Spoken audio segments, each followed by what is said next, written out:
죄인이라는 오명을 쓰고 험난한 유배길에 오른 유배자들.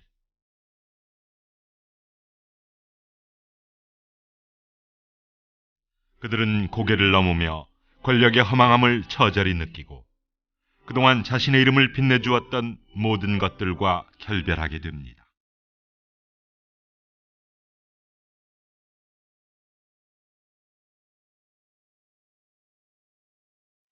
파도가 굽이치는 망망한 바다를 건너면서 생사를 알 수 없는 어두운 앞날을 절감합니다. 그렇게 처참한 심정으로 도착한 유배지. 그러나 유배는 그들에게 더 큰 고통을 짊어지게 합니다.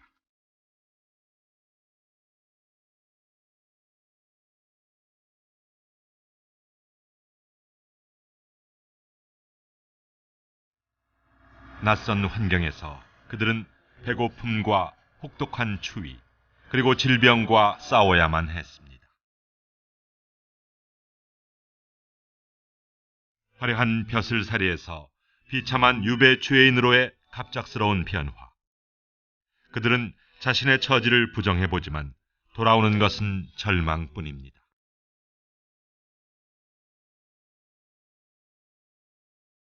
학문을 논하던 벗과 따뜻했던 가족에 대한 그리움, 그리고 뼈에 사무치는 외로움.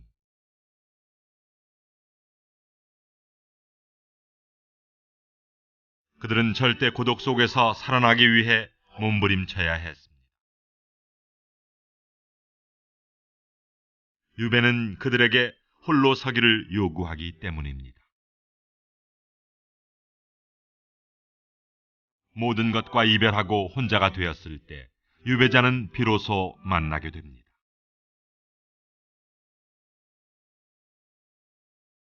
그동안 외면했던 것들과의 맞대면. 이제 그들은 새 삶을 살게 됩니다.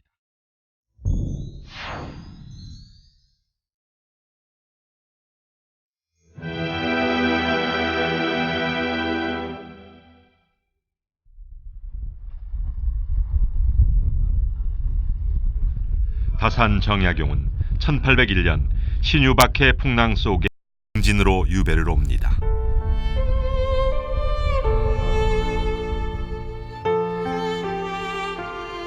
정약용이 강진에 와 처음 머물렀던 읍내의 한 주막.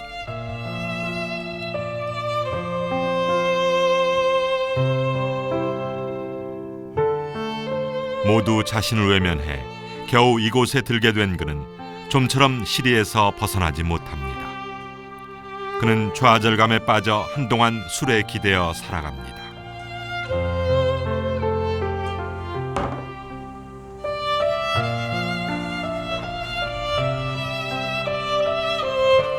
일 년 가까이 괴로움의 허송세월을 보내고 있는 그를 보다 못한 주모는 그에게 충고합니다.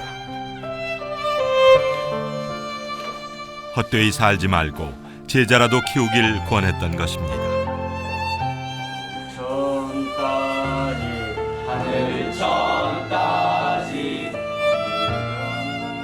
노인의 충고에 비로소 정약용은 자신을 추스르고 일어나게 됩니다.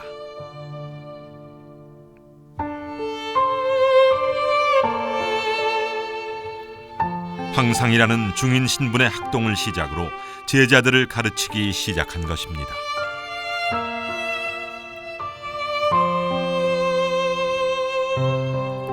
시골에서 할 수 있는 일이 없었던 유배자들, 그들에게 서당 훈장은 가장 일반적인 생계 유지 방법이었습니다.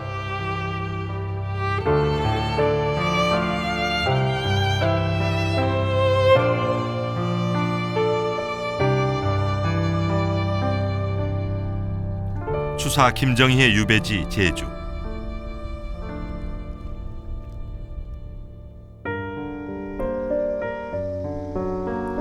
그의 유배지 제주 대정은 가장 중주인이 올 정도로 살아나기에 혹독한 곳이었습니다.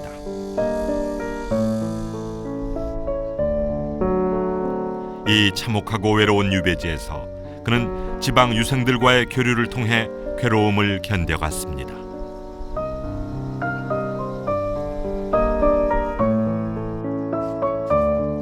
많은 시간을 제자 교육에 몰두했던 그는 가르침을 통해 처음으로 낮은 신분의 사람들과 만납니다. 교육이란 신분과 계급을 뛰어넘는 일이기 때문입니다.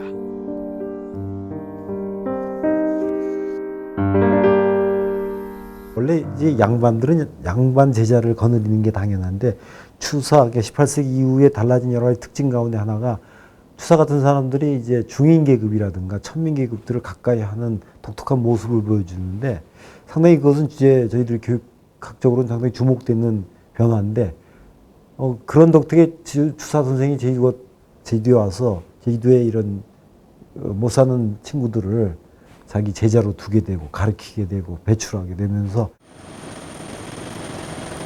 조선시대에 지방은 문화나 교육에서 소외되었습니다. 특히 외딴 섬은 더 심해서 그에 대한 갈증이 많았습니다.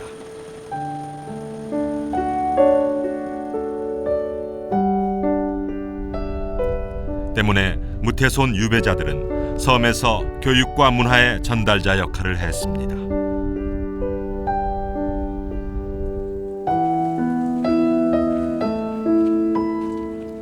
신유 박해로 동생 정약용과 함께 유배길에 올랐던 소남 정약전. 그는 처음에 우이도에 머물렀다가 대흑산도로 옮깁니다.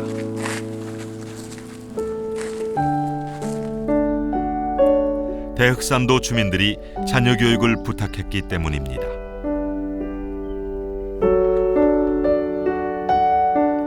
정약전은 이곳 사촌서당에서 아이들을 가르치며 생계를 이어갑니다.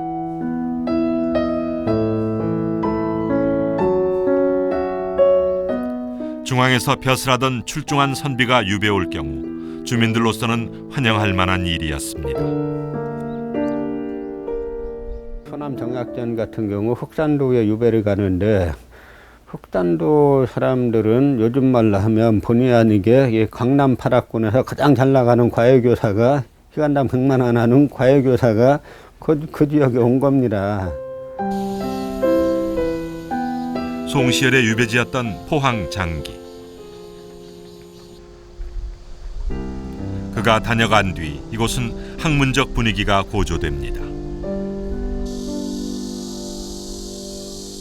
궁벽한 시골에서 송시열 같은 당대 최고 학자의 학문을 접하기란 드문 일이기 때문입니다.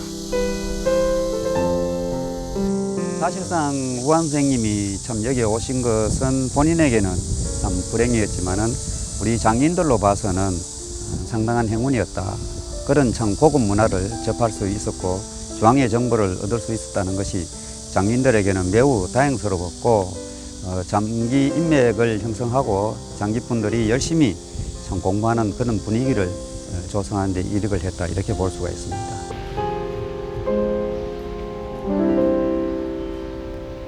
조선시대 제주 사람들이 존경했던 이들의 위패가 모셔진 오현단.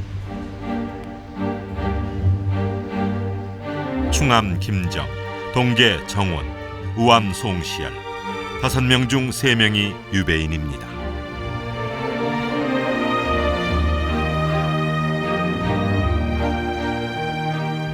이는 제주도에서 유배인들의 영향력을 잘 보여줍니다.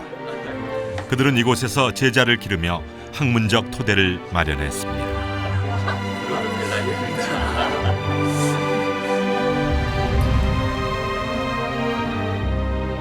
조선시대 제주 최고 교육기관인 귤림서원이 세워진 것도 유배자들의 영향이 컸습니다.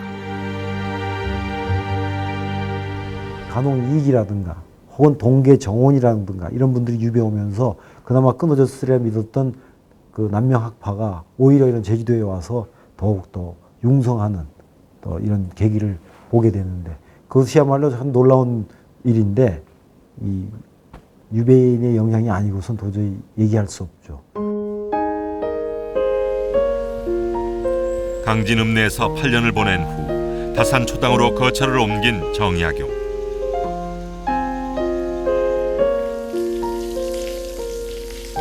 그의 사상이 꽃 피웠던 다산초당에서 제자들도 깊은 학문의 세계로 나아갑니다.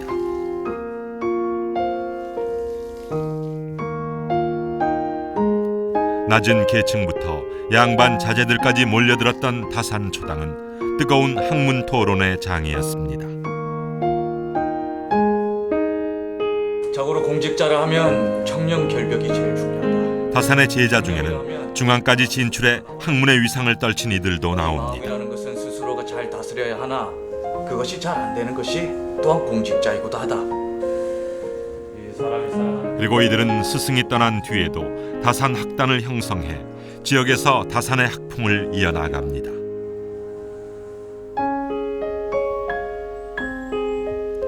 다산이 뿌린 학문의 씨앗이 깊이 뿌리를 내렸던 것입니다. 최소한도 20명 이상의 그런 학자들이 이제 거기서 배출되는데 정말 자기의 알물 후계 세대에게 이렇게 전수시키기 위해서 온갖 노력을 다하고 그들이 다 큰 학자가 많이 나왔잖아요.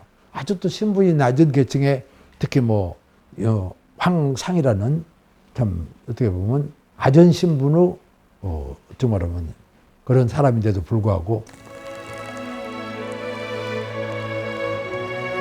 유배는 호남 사림이 형성되는데 큰 역할을 하기도 했습니다. 김효 사화의 화를 잇고 화순 동복으로 유배를 왔던 최산도.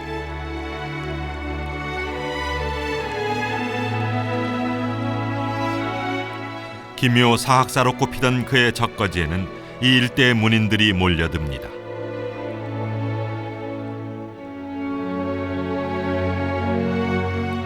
최산도는 그들에게 학문을 전수했고 쟁쟁한 제자들을 배출해냅니다. 호남 대표 학자였던 하서 김인후, 당대 뛰어난 문장가가 된 미암 유희춘이 그들입니다.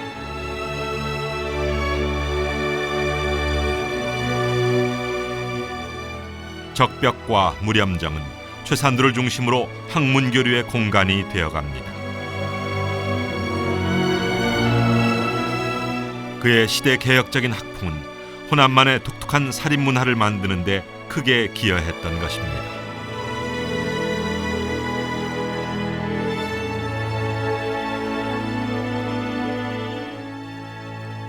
최산도와 함께 화순으로 유배되었던 정암 조광조.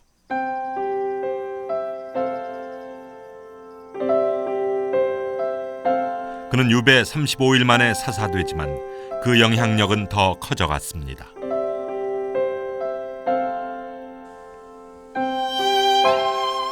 조광조가 죽자 그의 제자였던 양산보는 출사를 포기하고 낙향해 소세원을 짓습니다.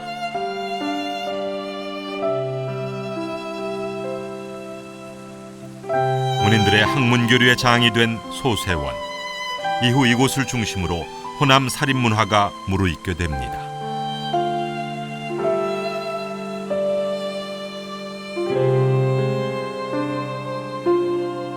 중앙에서 이제 소수의 아주 강력한 권력을 누리던 사람들이 지방에 왔을 때 중앙 정치의 일부가 이제 지방에 이제 그 이전되는 그런 이제 효과도 있고 어떤 지식이나 그다음에 경험 이러한 것들이 이제 시골에 또 이제 전해지는 이런 유형으로서 조선의 어떤 A급 문화가 지방까지 전해지는 그러한 역할을 했다라고 이제 볼 수도 있습니다.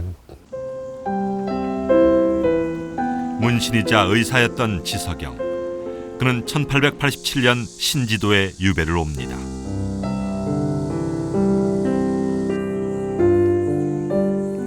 그는 유배 3년 동안 지역 주민의 질병을 돌보며 의학서, 신학신서를 저술합니다.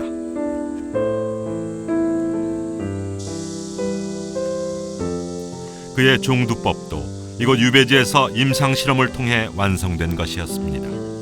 옛날 사람들의 말에 의하면 노인들이 우유를 짜서 우드를 만들어갖고 접종하고 그랬다 해요.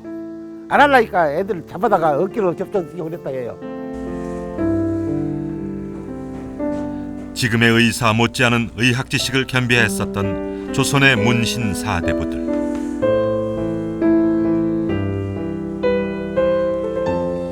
그들이 유배지에서 할 수 있는 또 하나의 역할이 바로 병을 치료하는 의원이었습니다.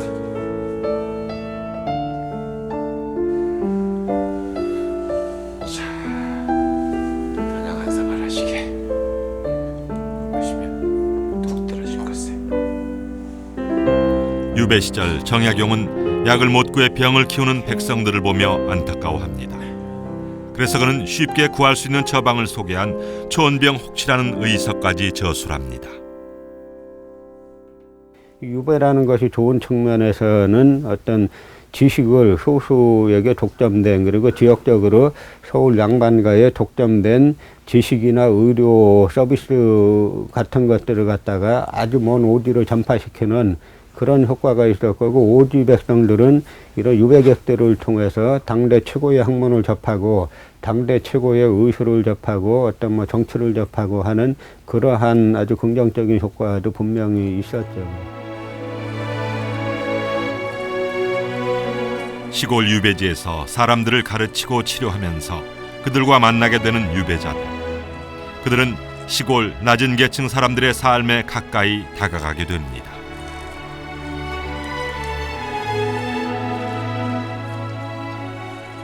이방인의 시선을 거두고 그들을 따뜻한 시선으로 이해하게 된 것입니다.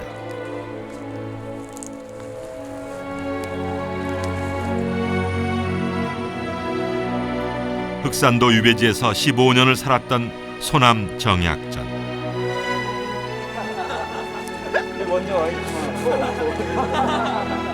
그는 신분을 버리고 섬 사람들과 어울리며 유배의 괴로움을 잊어갑니다.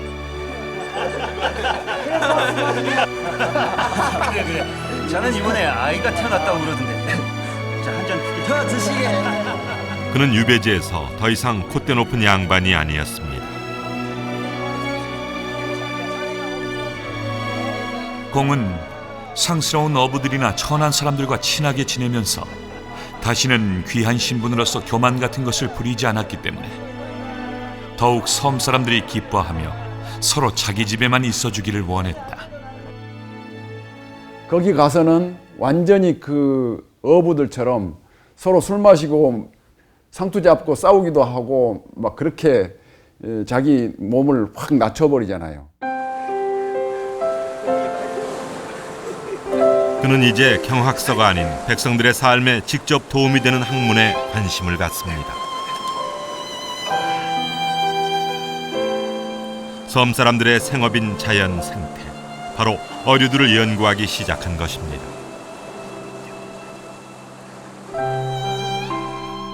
큰 놈은 넓이가 67자 안팎으로 암놈은 크고 수놈은 작다. 나주 가까운 고을에 사는 사람들은 즐겨 썩힌 홍어를 먹는데 배에 복결병이 있는 사람은 썩힌 홍어로 국을 끓여 먹으면 더러운 것이 제거된다.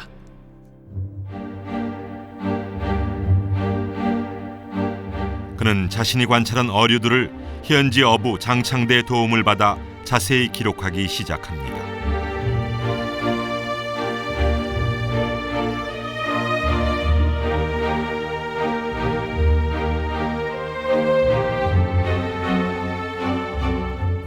이것이 바로 조선 최초의 해양생물학서 자산어보입니다.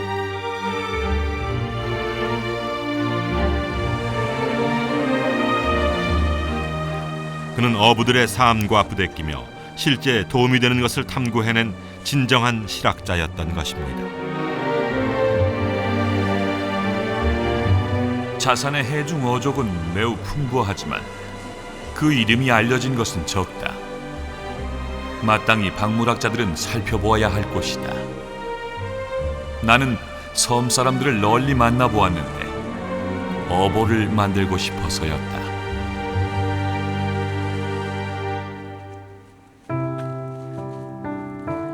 섬 사람들과 허물없이 어울리고 어류 도감을 만들며 유배의 고통을 이겨나갔던 정약전.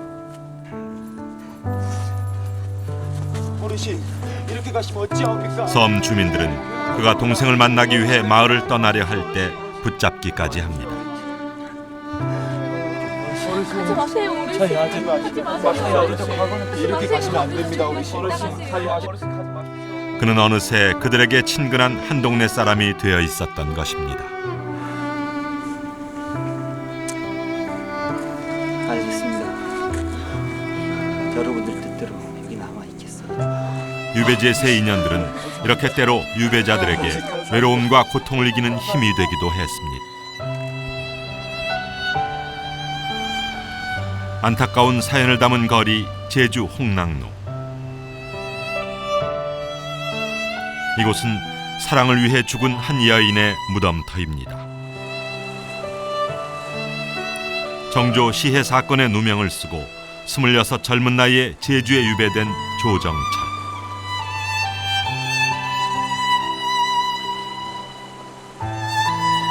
그는 향리의 딸 홍윤애와 사랑을 나누며 외로운 유배 생활을 견뎌나갑니다.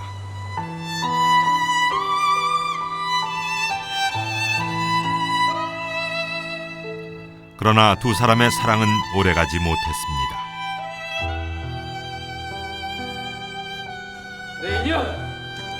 제주 목사가 조정철을 영모죄로 몰기 위해 그녀를 협박했던 것입니다. 이 내통자의 주리를 틀어라. 밤새 매질과 고문을 당하지만 그녀는 조정철의 결벽을 주장하다 끝내 죽고 맙니다. 억울합니다, 사랑하는 여인의 죽음을 조정철은 그저 지켜볼 수밖에 없었습니다.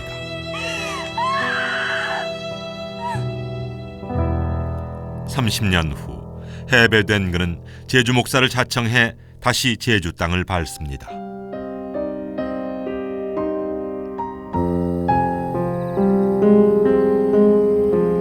그에게 제주는 유배의 한 맺힌 장소지만 자신을 위해 죽어간 사랑하는 여인이 묻힌 땅이기도 했습니다. 조정철은 도착하자마자 홍윤의 묘를 찾아 그녀의 억울한 죽음을 달래줍니다.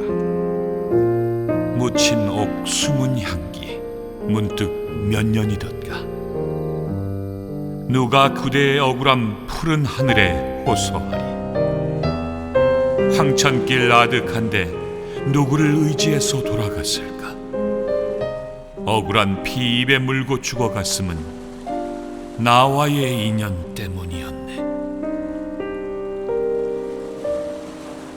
이런 힘든 곳에서 인간에 대한 애정이라는 것이 가능하고 또 그 인간에 대한 애정 때문에 그 삶이 또 가능했고 또 그 참으로 어려운 시간들을 견뎌낼 수 있었던 것이 다름 아닌 이런 인간에 대한 애정과 사랑 때문이라는 걸 다시 실감하게 됩니다.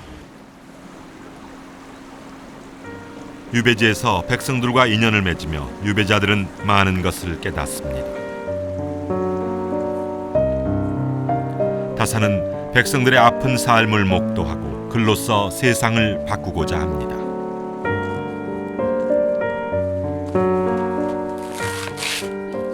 부정부패와 삼정문란이 극에 치닫던 시기, 그는 힘없는 백성만 착취당하는 현실에 분개하며 시대를 고발합니다.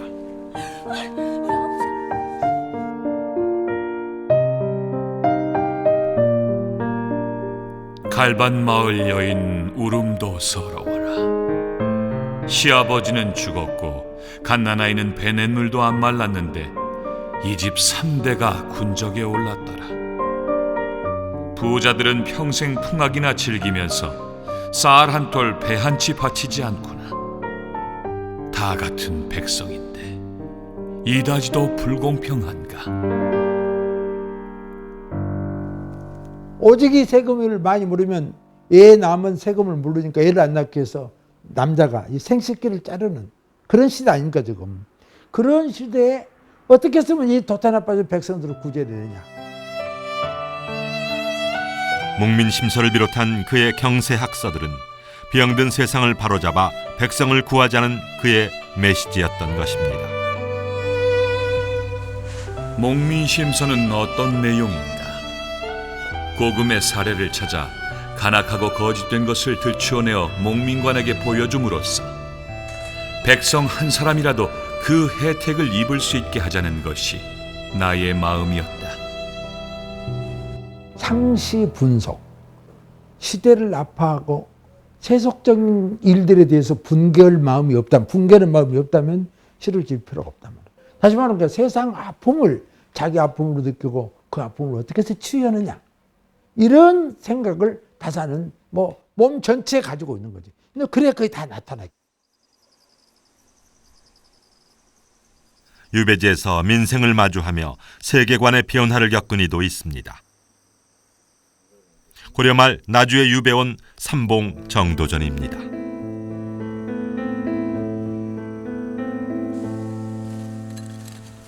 그는 천민이라고만 여기던 농부에게 조정 관리들에 대한 정확하고 날카로운 지적을 듣게 됩니다. 그거야 거기 나 빛이 좋고 몸이 좋은 걸 보니 소속에서 벼슬살이를 할 모양이로구만. 번세에 아양 떨고 아부하다가 그래 벼슬하던 자로서 부끄러움을 느낀 그는 촌부들을 숨은 군자라 부르며 가르침을 얻는데 주저하지 않게 됩니다. 노인이 묻기를 권세에 가까이 가려고 세도가의 거마가 지나는 사이를 분주히 다니고 그자들이 남긴 술잔을 마시고 밖으로는 아주 겸손한 척하면서 허명을 도적질하고 세상을 아첨하면서 구분 자세로 교제하면서 벼슬을 낚아채 했는가. 삼봉이 유배 간 곳은 뭐 전남 나주에 이제 거평부락이라는 곳인데 부락은 천민들이 사는 마을이죠.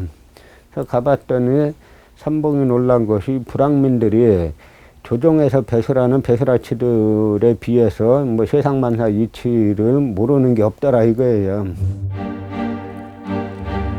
정도전은 백성들의 눈으로 세상을 다시 보게 됩니다. 소수가 토지를 독점해 백성들이 소작농과 노비로 전락한 현실을 보며 그는 개혁을 준비합니다. 해배 후 그는 토지개혁을 통해 조선 건국을 성공적으로 이끌게 됩니다. 토지 분배를 주창한 그의 과전법이 백성들의 지지를 얻었기 때문입니다.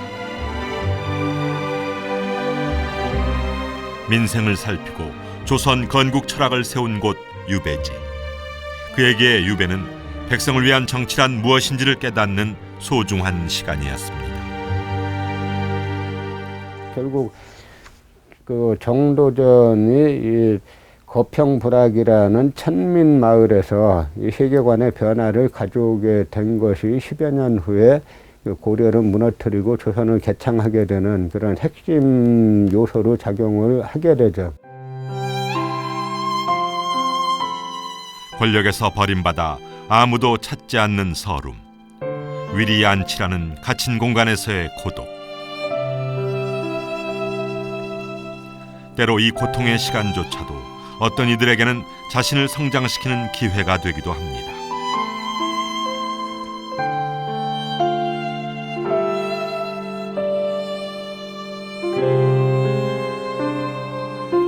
양재역 벽서 사건으로 함경도 종송으로 유배를 갔던 미암 유희춘.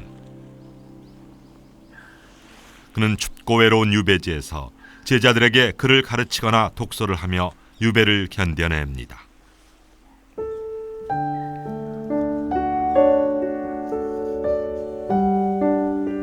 그에게는 괴로움을 잊게 하는데 책만한 것이 없었습니다.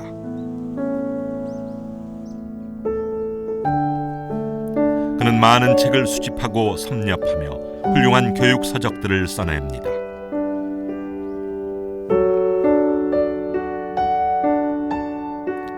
그렇게 학문정진에 게을리하지 않았던 유희춘. 그는 해배된 후 그 빛을 보게 됩니다.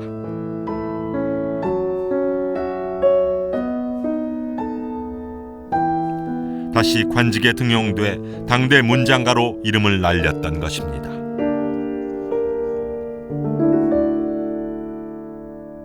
미암 유희춘 같은 경우도 그 양재역 벽서 사건에 연루돼 가지고 뭐 9년 동안 유배 생활을 하는데 유배 갔다 오고 나니까 이제 만물박사가 돼 있더라는 거죠. 그러니까 세상 다 모르는 게 없어서 그다음에 임금하고 경연 뭐 자리 있을 때는 다 이제 좌중을 주도할 정도의 지식을 그 유배 생활에서 이제 얻게 되는 것이죠. 유배 중에 방대한 저작을 남겼던 다산. 그 또한 독서에 몰두했습니다. 중앙에서 분주하게 보내다 이제야 시간을 얻은 그는 책을 통해 유배를 긍정하게 됩니다.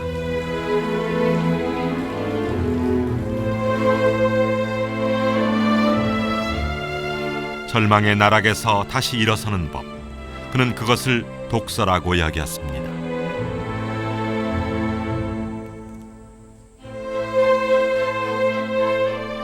패족으로서 잘 처신하는 방법은 오직 독서하는 것 한 가지밖에 없다.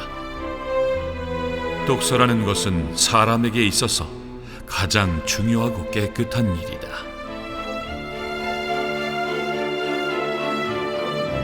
책을 읽다가 모르는 단어가 나오면 그 근본 뿌리까지 세밀하게 고찰하고 연구하는 것. 이것이 학문의 원리를 꿰뚫는 다산의 독서법이었습니다. 그는 이런 철두철미함과 부지런함을 제자들에게도 가르칩니다. 첫째, 둘째, 셋째도 부지런하면 된다. 파고드는 방법은 무엇이냐? 근면함이다. 뚫는 방법은 무엇이냐? 근면함이다. 닦는 방법은 무엇이냐? 근면함이다. 다만 벼슬만 못하지 훌륭한 인격의 소유자로서 철학자가 되고 문장가가 되고 성인이나 군자가 될 수 있는 거 아니냐. 이 이상 좋은 일이 어디가 있냐. 그렇게 되려면 책만 읽으면 된다. 독서해라. 이제 이런 교훈이 지금 우리가 절절히 지금 가슴에 닿는 거지. 다산의 유배 시절은 다양한 학문을 만나는 시기였습니다. 그의 생각은 사상적, 학문적 지기들을 만나 더 넓어집니다. 혜장 선사와의 교류는 특히 인상적입니다.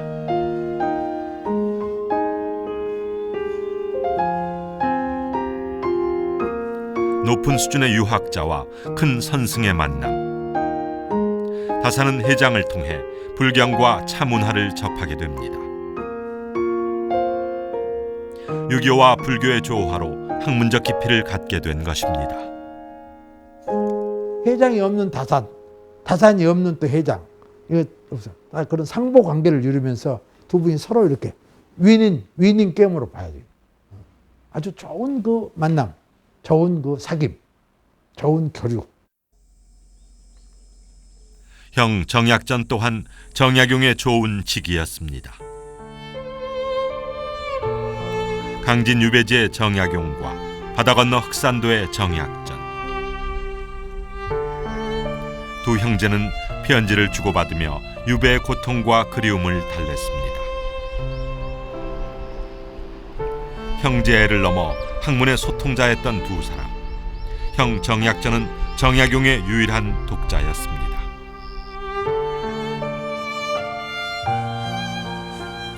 다산은 늘 편지로 학문적 조언을 구했고 소남은 그의 사상적 버팀목이 되어주었던 것입니다. 서로를 그리워하던 두 형제는 끝내 만나지 못합니다.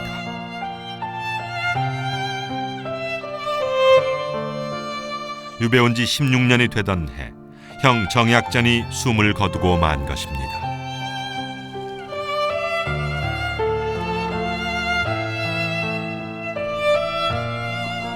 외롭기 짝이 없는 이 세상에서 형님만이 나의 지기가 되어주셨는데 이제 그분마저 이렇구나. 앞으로는 학문으로 얻어지는 수학이 있더라도 어느 곳에 입을 열어 말하겠느냐. 사람이 지기가 없다면 이미 죽은 지 오래인 것이다. 가족을 잃은 슬픔과 홀로 된 외로움. 그럴수록 다산은 더욱 학문의 세계에 나아갑니다.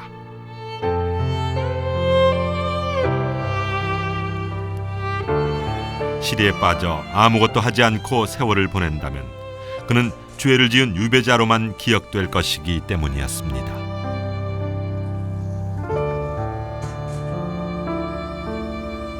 다산이 아들에게 보는 편지 그런 건 나옵니다. 내가 저술도 않고 아무것도 안 해놓고 이렇게 죽어버리면 뒷날 재판 기록만 보고 정약용이는 천주교 신자였고 죄를 짓고 진영만 살다가 감옥만 살다가 유배만 살다가 끝났다. 이렇게 할 거 아니냐. 그럼 너희들의 장래가 어떻게 되겠냐. 죄인 아들이란 걸 못 벗어나지 않냐. 지금은 죄인이지만 언젠가 다시 평가받으리라는 믿음. 다사는 역사를 믿었던 사람입니다.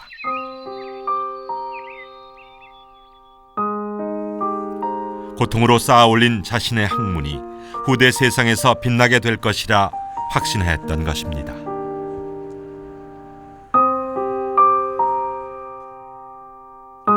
유배 18년 동안 그가 집필한 저작은 600권이 넘습니다. 시련을 이기고 완성한 다산의 방대한 실학체계. 유배가 없었다면 다산학은 존재할 수 없었을 것입니다. 다산은 절망의 늪에서 자기를 일으킨 사람이다. 절망의 늪에서 자기를 일으킨 사람이다. 절망에 빠져버리면 이제 끝나버리는데 절망을 딛고 일어선 절망의 늪이라는 그 구렁텅이에서 빠져나와가지고 새로운 어떤 희망의 세상을 열어놓은 분이 바로 다산 아니냐. 인간의 고통은 때로 빛나는 예술로 승화됩니다. 거친 유배지에서 느끼는 절절한 괴로움. 우리는 그들의 아픔을 유배문화 죄인이라는 오명을 쓰고 험난한 유배길에 오른 유배자들.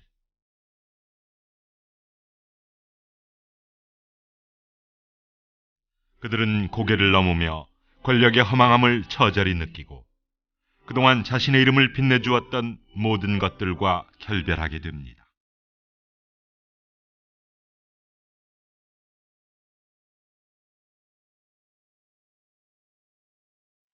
파도가 굽이치는 망망한 바다를 건너면서 생사를 알 수 없는 어두운 앞날을 절감합니다. 그렇게 처참한 심정으로 도착한 유배지. 그러나 유배는 그들에게 더 큰 고통을 짊어지게 합니다.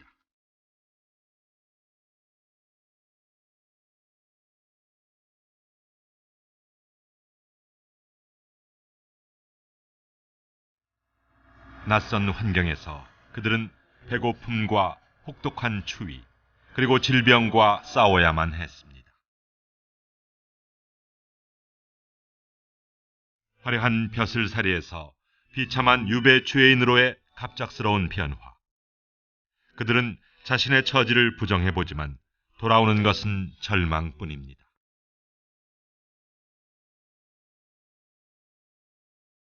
학문을 논하던 벗과 따뜻했던 가족에 대한 그리움, 그리고 뼈에 사무치는 외로움.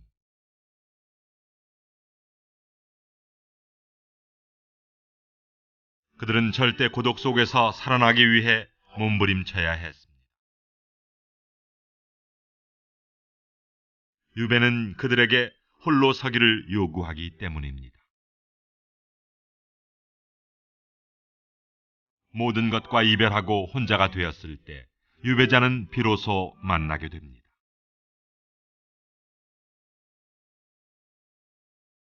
그동안 외면했던 것들과의 맞대면. 절의 고도에서 추사에게 새 힘을 준 것은 학문과 예술이었습니다. 권력에서 벗어나 아무도 찾지 않는 추사를 위해 제자 이상적은 중국에서 서책을 구해다 줍니다. 그가 있었기에 추사가 유배지에서 학문 연구를 계속할 수 있었던 것입니다. 변치 않는 제자에 대한 사랑, 역경을 이기려는 추사의 의지, 세한도에는 그것이 담겨 있습니다.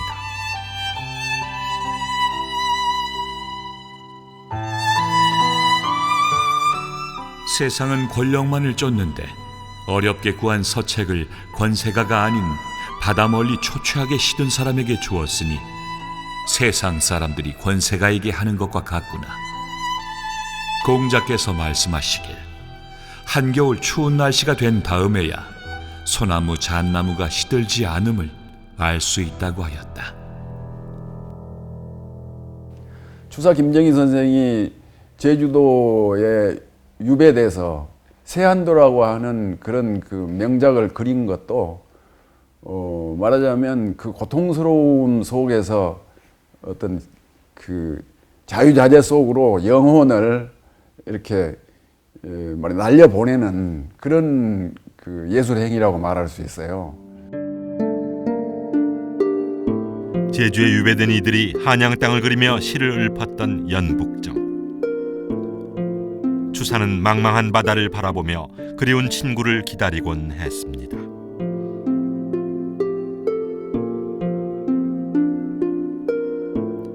바다 건너 해남 대흥사에는 그의 평생의 직이 초이가 있었습니다.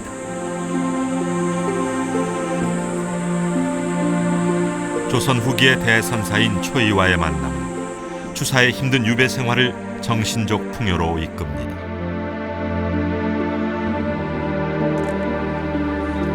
추사의 제주 유배 시절 5번이나 방문할 정도로 친분이 두터웠던 초이. 추사는 초이를 통해 불교 사상을 만나고 다도문화를 만나게 됩니다.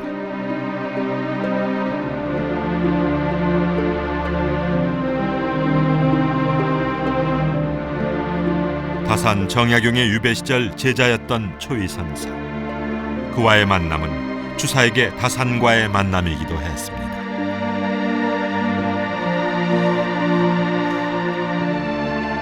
유배라는 공간을 통해 경학과 실학, 불교 사상이 서로 논의되며 조화를 이루어갔던 것입니다.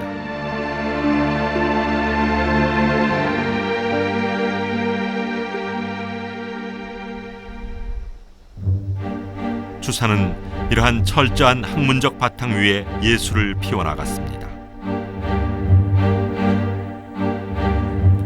위리안치 유배지의 어두운 방 안에서 그는 자신의 고독과 마주합니다. 10개의 벼루를 구멍내고 천자루의 붓을 몽당붓으로 만들었다는 추사.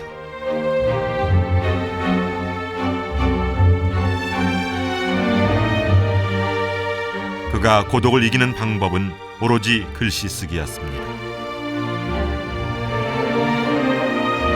그렇게 거친 바람과 외로움을 견디고 탄생한 그의 예술혼. 세한도와 추사체는 그의 시련이 빚어낸 것이었습니다.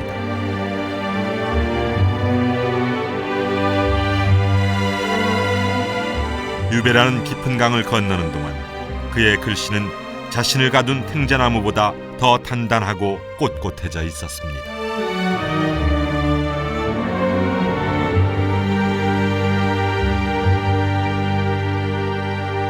그분들의 삶은 유배를 통해서 유배 이전의 삶과 전혀 다른 삶을 살았더라고요.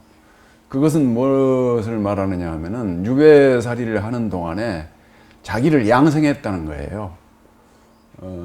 더 많은 공부를 하고 어떤 그 저술활동을 더 많이 했다든지 이런 것들은 말하자면 그 어떤 고귀한 삶을 성취하는데 크게 그 유배라고 하는 그것이 자기를 가두었다는 것 그 자체가 말하면 기여했다고 말할 수 있어요. 이별을 통해 다시 만나는 곳 유배지. 그곳에서 유배자들이 결국 만나게 된 것은 자기 자신이었습니다. 유배는 허망하게 버려지는 시간이 아니라 생을 빛낼 소중한 시간이었습니다.